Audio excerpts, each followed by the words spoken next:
তো আমিও শুনেছি যে নাসির ভাই আমাদের টিমে আসার কথা, আসলে তো খুবই ভালো। যারা টিমে আছে সবাই যা প্রুফ করা ক্রিকেটার, এমন না যে কেউ নতুন আসছে এখানে। তো চেষ্টা করি আসলে কন্ট্রিবিউট করার টিমকে, যখনই অপরচুনিটি আসে ওই সময়টাতে সবসময় চেষ্টা করি যে কিভাবে টিমকে কন্ট্রিবিউট করা যায় এবং টিম জেতানোর পিছনে কিভাবে অবদান রাখতে পারি। সো এই টার্গেটটাই সবসময় থাকে। আজকে বোলিং এ 4 উইকেট নিয়েছেন। বোলিং এর ক্ষেত্রে সাকিব আল হাসান একটা কথা বলতেন যে খুব একটা কাজ করতে হয় না, তার আপনা আপনি হয়ে যায়। আপনার ক্ষেত্রে প্ল্যানিং থাকে কোনো নাকি সেরকমই বিষয়টা? একটা প্ল্যানিং শুধু থাকে যে মানে বিশেষ করে আমি যখন মানে একদম শুরু থেকেই যখন বোলিং করি ওই সময় থেকে একটা প্ল্যানিং থাকতো সবসময় যে ডট বোলিং করার। তো যে সিচুয়েশনটা থাকে ওই সময়টাতে যেন রান কন্টেন করতে পারি এবং একই সাথে চেষ্টা করি যেন মানে ব্যাটসম্যানকে টাফ টাইম দেওয়ার জন্য। সো ওইখান থেকে মাঝে মাঝে 1-2 উইকেট পাই, মাঝে মাঝে 3 উইকেট। সো ওই জিনিসটা কখনোই মাথায় থাকে না যে আমার এতগুলো উইকেট নিতে হবে। আরেকটা বিষয় হচ্ছে টিম কম্বিনেশনের ক্ষেত্রে আপনাদের কয়েকজন প্লেয়ার চলে যাবেন, নাসির হোসেন যোগ দেওয়ার কথা রয়েছেন। সেই বিষয়টা সম্পর্কে যদি একটু জানানো যায়, কবে নাগাদ তিনি যোগ দিতে পারেন, দলের কম্বিনেশন কেমন হতে পারে? এটা তো আসলে পুরোপুরি ম্যানেজমেন্টের কল। তো আমিও শুনেছি যে নাসির ভাই আমাদের টিমে আসার কথা, আসলে তো খুবই ভালো। যেহেতু আমাদের হয়তো শান্ত, সৌরভ ভাই এবং নাহিদ রানাকে আমরা হয়তো পাবো না আর কি সুপার লিগ থেকে। তো ওই সময়টা তো অবশ্যই একটা গ্যাপ থাকবে টিমের মধ্যে এবং একই সাথে আরো 2-3টা টিমও আছে যারা সবাই একই রকম সাফার করবে। সো একটু চ্যালেঞ্জিং হবে সবার জন্য, বাট যদি নাসির ভাই আমাদের টিমে আসে অবশ্যই আমাদের টিমের ব্যালেন্সটা একটু ভালো হবে। শৌকত ভাই, আপনি 12-13 বছর ধরে ঢাকা প্রিমিয়ার লিগ খেলছেন। অন্য আসরগুলোর তুলনায় সবাই যেটা এক্সপেক্ট করছিল এবার একটু বদল আসবে, মাঠের ক্রিকেটে ওরকম কি বদল আপনি দেখেছেন কিনা? না, মাঠের ক্রিকেট তো ক্রিকেট ক্রিকেট তো একই রকম আছে আসলে, হয়তোবা অন্যান্য বিষয়গুলোতে আমি বলতে পারবো না, বাট মাঠের ক্রিকেটটাতে আমার কাছে মনে হয় যে হয়তোবা পেন এন্ড পেপারসে আমরা ওইভাবে হয়তোবা টিম করতে পারি নাই, কারণ এটা আগেও বলেছি বাজেট একটা ইস্যু ছিল। সো যারা টিমে আছে সবাই যা প্রুফ করা ক্রিকেটার, এমন না যে কেউ নতুন আসছে এখানে, এবং যারা যে সময় অপরচুনিটি পাচ্ছে সবাই পারফর্ম করতেছে টিমের জন্য। অন্য সময় দেখা যায় যে প্রিমিয়ার লিগে কম্পিটিশনটা অনেক হাই থাকে, এবার অধিকাংশ ম্যাচই এক পেশে এবং আপনি ভালো ম্যাচ হয়েছে এরকম খুব একটা বলতেও পারবেন না। তো একটু মনে হচ্ছে কিনা যে একটু ডাউনগ্রেডেড হয়েছে ঢাকা প্রিমিয়ার লিগটা? এটা অনেক ধরনের ইস্যু থাকতে পারে, আমার কাছে মনে হয় যে একটু ডিফিকাল্ট কন্ডিশন যাচ্ছে সবকিছু মিলে। তবে আমরাও আশা করতেছি যে আরেকটু কম্পিটিটিভ হবে হয়তো সুপার লিগ ক্রিকেট থেকে। তারপর একটা গরম তো অবশ্যই একটা ফ্যাক্ট। সো এই জায়গা থেকে রোজার মাঝখানে খেলা হয়েছে, তো প্লেয়ারদের বডি রিকভারির একটা ব্যাপার ছিল।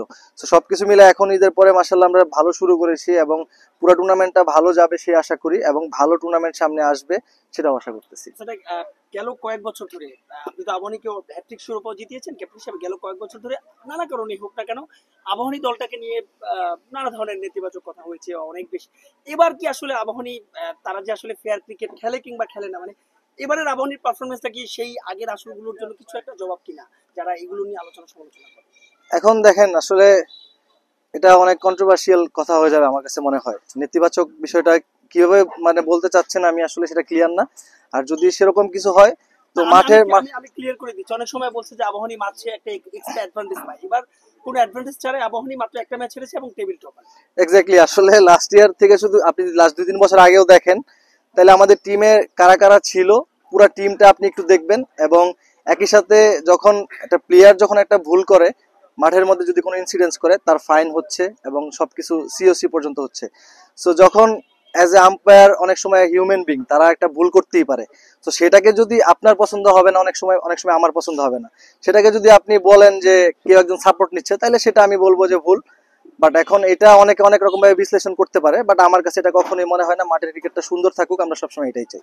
রিপন মন্ডলের কামব্যাকটা নাহিদ রানাকে না হলে রিপনই আপনাদের হয়তো স্ট্রাইক বোলার হবে। রিপনের আজকে বোলিং না, রিপনের আজকে বোলিং এর থেকে আমার কাছে যেটা বেশি ইম্পর্টেন্ট, কারণ ও ইনজুরি থেকে ব্যাক করছে।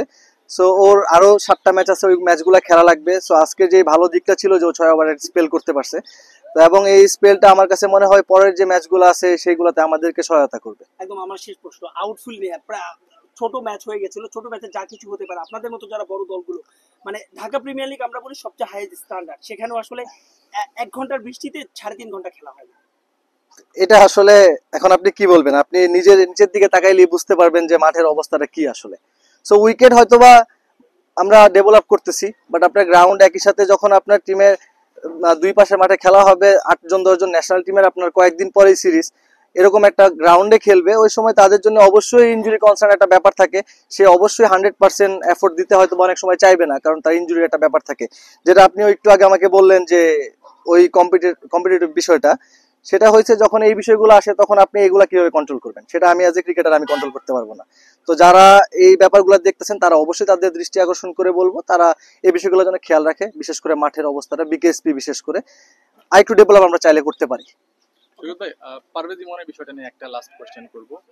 গত ম্যাচে সেঞ্চুরি করেছেন, আজকে ডমিনেটিং 250 স্ট্রাইক রেটের উপরে যেভাবে খেললেন, আপনার মূল্যায়ন? না অবশ্যই দেখেন, আসলে আজকেও 250-র উপর স্ট্রাইক রেটে ব্যাটিং করেছে, লাস্ট ম্যাচে হয়তো বা 90 স্ট্রাইক রেটে ব্যাটিং করেছে। আসলে ওর আমার যে জিনিসটা ভালো লেগেছে যে ও ক্রিকেটটা, ওয়ান ডে ক্রিকেটটা বিশেষ করে যেভাবে ধরা লাগে সে ও আমার কাছে মনে হয় পুরোপুরি ধরতে পেরেছে। তো লাস্ট ম্যাচে যেই রিকোয়ারমেন্ট আমাদের ছিল ঠিক ওইভাবে ব্যাটিং করেছে। আজকে আমাদের রিকোয়ারমেন্ট ছিল একরকমই, আমাদের রান রেটের একটা ব্যাপার থাকবে, হয়তো বা থাকতে পারে। তো সেই জায়গা থেকে চেষ্টা করে ও নিজে সে দায়িত্বটা নিয়েছে যে না আমি বেশিরভাগ বল ফেস করবো এবং আমি অ্যাটাকিং ক্রিকেট খেলবো, এবং ও ওটা খেলতে পছন্দ করে, আমরা সেটা অ্যাপ্রিসিয়েটও করি।